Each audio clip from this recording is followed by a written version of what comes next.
जी नाज़रीन कराम, ये हम मैदान अरफात के बीचों बीच खड़े हुए हैं और पीछे आपको मेरे अक़ब में ये खैमे नज़र आ रहे होंगे। चारों तरफ खैमे ही खैमे हैं, मेन रोड्स हैं यहाँ पर, और उसके अंदर फिर ये मकतब नंबर के हिसाब से तमाम ये खैमे होंगे।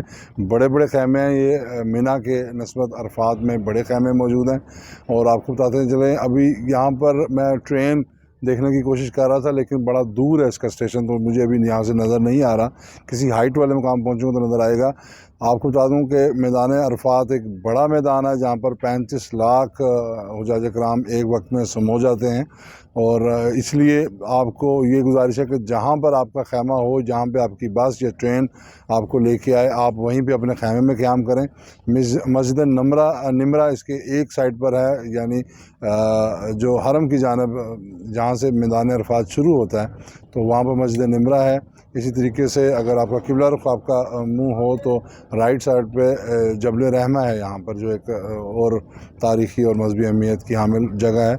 लेकिन कोशिश करें कि अपने खैमों के अंदर ही रहें। यहाँ पर आज़मीन कराम ने 9 ज़िलहज को वो यहाँ पे रात के टाइम पहुँचना शुरू हो जाएंगे, 8 और 9 की दरमियानी शब, और सारा दिन यहाँ पर क़याम करेंगे। और उसके बाद मगरिब के वक्त, अभी मगरिब का वक्त हुए तकरीबन आधा घंटा गुजर गया है, तो मगरिब के वक्त से यहाँ से कूच करना शुरू करेंगे। और इनकी एवैक्यूएशन यहाँ से तकरीबन इशा बल्कि उसके बाद तक भी जारी रहेगी। लेकिन ये याद रहे कि यहाँ पर मगरिब और इशा की नमाज़ें आपने नहीं पढ़नी, वो जाकर मुज़दलिफ़ा में पढ़नी है।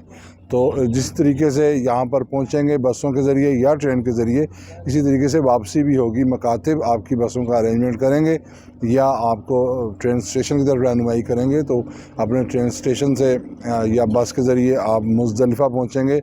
आप शायद आधी रात को 9 बजे, 10 बजे या रात 12-1 बजे भी आप मुज़दलिफ़ा पहुँच सकते हैं। तो वहाँ पहुँच कर आपने मगरिब और इशा की आपने नमाज़ें पढ़नी होंगी। वहाँ पर 70 अदद कंकरियाँ आप इकट्ठी करेंगे और उसके बाद आप आराम करेंगे, यहाँ तक कि फिर फजर का वक्त हो जाएगा। तो आपने फजर की नमाज़ अदा करनी है और उसके बाद वकूफ़ मुज़दलिफ़ा करना है, जो कि तुलूए शम्स तक होता है।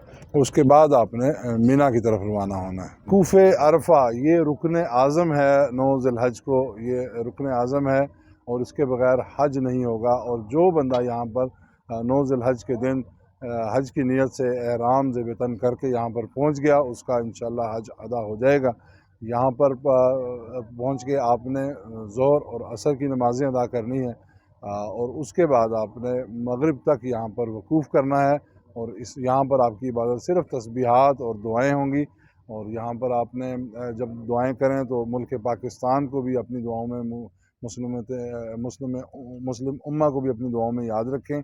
और मगरिब के बाद फिर यहाँ पर आस्ता आस्ता मकातिब को जो भी टाइम दिया गया उसके मुताबिक यहाँ पे बसों के ज़रिए या ट्रेन के ज़रिए आपकी रवानगी, आप अगली मंजिल आपकी इंशाअल्लाह मुज़दलिफ़ा होगी।